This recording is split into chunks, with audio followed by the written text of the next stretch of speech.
جو 5 وقت کی نماز پڑھتے لیکن جھوٹ بولتے ہیں، 5 وقت کی نماز پڑھتے لیکن غلط کام کرتے ہیں، 5 وقت کی نماز پڑھتے لیکن رشوت دیتے ہیں، اس کا مطلب یہ نہیں کہ قرآن مجید غلط ہے، نعوذ باللہ۔ اللہ تعالیٰ قرآن مجید میں فرماتے ہیں سورہ مومنون میں سورہ نمبر 23 آیت نمبر 1 اور 2 میں کہ وہ مومن فلاح پاتے ہیں جو نماز خشوع کے ساتھ پڑھتے ہیں۔ وہ مومن فلاح پاتے ہیں جو نماز خشوع کے ساتھ پڑھتے ہیں۔ یہاں اللہ تعالیٰ یہ نہیں کہتا ہے جو نماز پڑھتے ہیں وہ ہدایت پاتے ہیں، یہاں اللہ تعالیٰ فرماتے وہ مومن فلاح پاتے ہیں جو نماز خشوع کے ساتھ پڑھتے۔ اگر کوئی مسلمان خشوع کے ساتھ نماز پڑھا تو انشاءاللہ وہ کبھی بھی جھوٹ نہیں بولے گا، وہ کبھی بھی چوری نہیں کرے گا، وہ کبھی بھی رشوت نہیں دے گا۔ تو یہ لوگ جو نماز پڑھ رہے ہیں خشوع کے ساتھ نہیں پڑھ رہے ہیں، صحیح طریقے سے نماز نہیں پڑھ رہے، اسی لیے ہدایت نہیں پاتے۔ اگر آپ صحیح طریقے سے نماز پڑھیں گے تو انشاءاللہ خشوع کے ساتھ پڑھیں گے تو ہدایت بے شک پائیں گے۔ جب ہم نماز کے معنی نہیں جانتے تو کیسے اللہ تعالیٰ کے ہدایت پہ عمل کریں گے؟ میں آپ کو ایک چٹکلا سناتا ہوں۔ ایک وقت ایک ہندوستانی قاری، بہت مشہور قاری، وہ جاتا ہے سعودی عربیہ اور مغرب کا سمے رہتا ہے، تو وہاں کے عرب کہتے ہیں قاری صاحب بہت مشہور ہے، آپ مغرب کی صلاح پڑھاؤ۔ تو قاری صاحب مغرب کی صلاح پڑھاتے ہیں۔ صلاح پڑھانے کے بعد، سلام پھیرنے کے بعد ایک عرب مسکراتا ہے، تو قاری صاحب پوچھتے کیا آپ کو میری قرات پسند نہیں آئی؟ تو عرب جواب دیتا ہے قرات تو بہت پسند آئی، لیکن میں سوچ رہا تھا کہ سلام میں آپ نے یوسف علیہ السلام کو کنویں میں تو ڈالا، لیکن صلاح ختم ہونے کے پہلے کنویں کے باہر کیوں نہیں نکالا؟ میں دیکھ رہا ہوں کہ صرف چند لوگ مسکرا رہے ہیں۔ یہ جو لوگ مسکرا رہے ہیں وہ لوگ قرآن مجید کو ترجمے سے پڑھ چکے ہیں۔ جو لوگ کو یہ چٹکلا سمجھ میں نہیں آیا وہ لوگ قرآن مجید شاید ترجمے سے نہیں پڑھے، یا ہو سکتا ہے پڑھے لیکن کچھ چیزیں بھول چکے ہیں۔ چٹکلے کو اگر آپ ایکسپلین کرے تو مزہ نہیں آتا۔ اگر شاعری کا ترجمہ کرے کوئی سادی اردو میں تو شاعری کا مزہ ہی نہیں رہتا ہے، اور ہمارے فیض الرحمان صاحب ماشاءاللہ شاعری میں تو ایک دم ایکسپرٹ ہے۔ لیکن عوام کے فائدے کے لیے میں چٹکلا ضرور آپ کو سناؤں گا، اس کے پیچھے کیا کہانی ہے۔ وہ عرب جب کہتا ہے قاری سے کہ آپ نے سلام میں یوسف علیہ السلام کو کنویں میں تو ڈالا، صلاح ختم ہونے کے پہلے کنویں کے باہر کیوں نہیں نکالا؟ کیونکہ ہم جانتے ہیں قرآن مجید میں سورہ یوسف اور کئی واقعے ہیں جہاں اللہ تعالیٰ فرماتے یوسف علیہ السلام کو ان کے بھائیوں نے انہیں دھوکہ دیا تھا، بھائی یوسف علیہ السلام کو لے جاتے اور کنویں میں ڈالتے ہیں اور جا کے اپنے والد سے کہتے ہیں کہ وہ مر گیا۔ اس درمیان ایک کارواں آتا ہے اور دیکھتا ہے کہ یوسف علیہ السلام کنویں میں کھائی میں گرے ہوئے ہیں، اور وہ کارواں یوسف علیہ السلام کو باہر نکالتا ہے۔ اللہ تعالیٰ جیسا شاعری میں بولوں گا میں، فانوس کی طرح حفاظت، اس لیے میں شاعری میں زیادہ مانتا نہیں ہوں، لیکن میری اہلیہ کہتی ہے کہ آپ اردو تقریر کریں تو شاعری کہو، تو کوشش کرتا ہوں میں ٹوٹی پوٹی اردو میں شاعری کہوں۔ فانوس بن کے حفاظت جس کی ہوا کرے، فانوس بن کے حفاظت جس کی ہوا کرے، وہ شمع کیا بجھے جسے روشن خدا کرے۔ لیکن جو لچک قرآن کے آیتوں میں ہے، ساری شاعر کو آپ اکٹھا کریں گے، جتنے شاعر کی آپ عزت کرتے ہیں، تعریف کرتے، سارے شاعر کو اکٹھا کریں گے، ایک قرآن کی آیت پیدا نہیں کر سکیں گے۔ یہ اللہ تعالیٰ کا چیلنج ہے۔ سورہ بقرہ میں سورہ نمبر 2 آیت نمبر 23 اور 24 میں، میں شیخ فیض الرحمان کے خلاف نہیں ہوں اور ان سے معذرت چاہتا ہوں، وہ کوارڈینیٹر ہے۔ اللہ تعالیٰ کہتے ہیں سورہ بقرہ سورہ نمبر 2 آیت نمبر 23 اور 24 میں، وَإِن كُنتُمْ فِي رَيْبٍ مِّمَّا نَزَّلْنَا عَلَىٰ عَبْدِنَا، اگر آپ کو شک ہے کہ ہم نے جو چیز نازل کی ہے ہمارے بندے پہ. فَأْتُوا بِسُورَةٍ مِّن مِّثْلِهِ, آپ ایک قرآن جیسی سورہ لے آؤ. من مثلی, قریب, ہو بہو نہیں. وَادْعُوا شُهَدَاءَكُم مِّن دُونِ اللَّهِ إِن كُنتُمْ صَادِقِينَ, اور اپنے مددگار کو بلاؤ اللہ کے علاوہ جو بھی آپ کے پاس ہے اگر آپ سچے ہیں. فَإِن لَّمْ تَفْعَلُوا, اور اگر آپ نہیں کر پائیں گے, فَإِن لَّمْ تَفْعَلُوا وَلَن تَفْعَلُوا, اور آپ بے شک نہیں کر پائیں گے, فَاتَّقُوا النَّارَ الَّتِي وَقُودُهَا النَّاسُ وَالْحِجَارَةُ أُعِدَّتْ لِلْكَافِرِينَ, تو آپ تیار ہو اس آگ کے لیے جس کا ایندھن آدمی اور پتھر ہے. تو جو عربی زبان, میں ماہر تو نہیں, جانتا تو نہیں ہوں, لیکن عربی زبان جو قرآن میں جو ہے, سارے شاعر کو آپ اکٹھا کریں گے, قرآن کی ایک آیت کے قریب نہیں آ سکیں گے.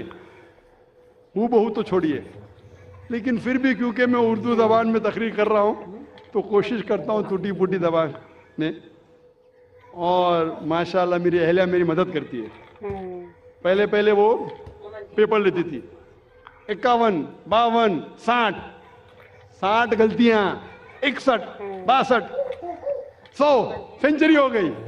ابھی ماشاءاللہ تعداد کم ہوتے جا رہی ہے غلطیوں کی. جیسے میں ذکر کر رہا تھا کہ یوسف علیہ السلام کا واقعہ, تو وہ قاری صاحب یوسف علیہ السلام کو وہ تلاوت کر رہے, کھائی میں ڈالتے ان کے بھائی, کارواں آتا ہے کھائی کے باہر نکالتا ہے, لیکن وہ باہر نکلنے کے پہلے ہی اپنی تلاوت کو روکتے. مطلب وہ قاری کو پتہ نہیں تھا کہ معنی کیا ہے, پڑھتے تو ماشاءاللہ اچھی قرات میں, پتہ نہیں معنی, اس لیے کھائی میں ڈالتے یوسف علیہ السلام کو, نماز کے ختم ہونے کے پہلے کھائی سے باہر نہیں نکالتے. یہ ایک چٹکلا تھا. جب ہم نماز پڑھنے جاتے ہیں مسجد میں تو امام تلاوت کرتا ہے سورہ اخلاص, قل هو اللہ احد, کہو کہ اللہ ایک ہے. ہر مسلمان جو مسجد میں نماز پڑھنے آتا ہے, میں آپ سے پوچھنا چاہتا ہوں وہ کتنے اللہ میں مانتا ہے؟ جو مسلمان مسجد میں نماز پڑھنے آتا ہے کتنے اللہ میں مانتا ہے؟ ایک میں. ایک بھی مسلمان نے جو 2 اللہ میں مانتا ہے. تو یہ قاری صاحب کس کو بول رہے؟ اللہ کیا کہہ رہا ہے ہم سے؟ اللہ کہہ رہا ہے کل, کہو, کل ہو اللہ احد, کہو کہ اللہ ایک ہے. کن سے؟ مسلمانوں سے نہیں, وہ لوگوں سے جو لوگ ایک اللہ میں نہیں مانتے. ہم نماز تو پڑھتے ہیں سورہ اخلاص, ماشاءاللہ قرآن کا 1/3 حصہ, باہر نکلتے کتنے لوگ غیر مسلمان سے کہتے ہیں کہ اللہ ایک ہے. اتنا بڑا مجمع ہے, کروڑوں لوگ اس تقریر کو لائیو دیکھ رہے. میں پوچھنا چاہتا ہوں کہ اپنی زندگی میں آپ نے کتنی بار سورہ اخلاص کی تلاوت کی ہوں گی؟ کتنے بار؟ کتنے بار؟ کتنے بار؟ کتنے بار؟ ہاں بے شمار. کوئی بولیں گا ہزاروں بار. 1000 بار تو کی ہوں گی نا, اگر نمازی ہے تو. آپ اگر نمازی ہے, نمازی نہیں تو الگ بات ہے. اگر نمازی ہے تو ہزاروں بار تو تلاوت کی ہوئیں گی. اگر آپ 40 سال کے 50 سال کے ہیں تو ہزاروں بار تو کی ہوئیں گی. میں پوچھنا چاہتا ہوں آپ نے کتنے غیر مسلمانوں سے کہا کہ اللہ ایک ہے؟ 1000, 100, 50 سے تو کہا, 10 سے تو کہا. کہ آج تک کے تو شاید اللہ تعالیٰ آپ کو معاف کرے گا کیونکہ آپ نے توجہ نہیں دی ہوگی. آج کے بعد آپ نے ذاکر کی تقریر تو سنی ہے کہ جب آپ سورہ اخلاص پڑھتے ہیں قل هو اللہ احد, اس کی معنی ہے کہو ان لوگوں سے جو لوگ ایک اللہ میں نہیں مانتے کہ اللہ ایک ہے. آج کے بعد اگر آپ نے سورہ اخلاص کی تلاوت کی اور باہر جا کے اس کے اوپر عمل نہیں کیا تو شاید اللہ تعالیٰ آپ کو نہیں چھوڑے گا. کیونکہ آج آپ جانتے ہیں کہ صرف قرآن کی آیت پڑھنا ضروری نہیں ہے, اس کے اوپر عمل کرنا بھی ضروری ہے. تو میرے تقریر سننے کے فائدے بھی ہوتے, نقصان بھی ہوتے. اگر عمل کریں گے تو فائدہ ہوئے گا, نقصان کریں گے تو وہ لوگ بولتے ہیں نا کہ کچا لائسنس اور پکا لائسنس. کچا لائسنس ہے تو آپ کو دنڈ آدھا پڑتا ہے، پکا لائسنس سے ڈبل پڑتا ہے۔ ابھی آپ جانتے ہیں کہ سورہ اخلاص کہ معنی کیا پہلے بھی جانتے ہوئیں گے لیکن عمل نہیں کرتے ہوئیں گے۔ تو ابھی اگر آپ نماز میں اگر امام کہتا ہے قل هو اللہ احد، تو اس کا مطلب آپ سے کہہ رہا ہے کہ کہو وہ لوگوں سے جو ایک اللہ میں نہیں مانتے کہ اللہ ایک ہے۔ کتنے لوگ اس کے اوپر عمل کرتے ہیں؟ کتنے لوگ؟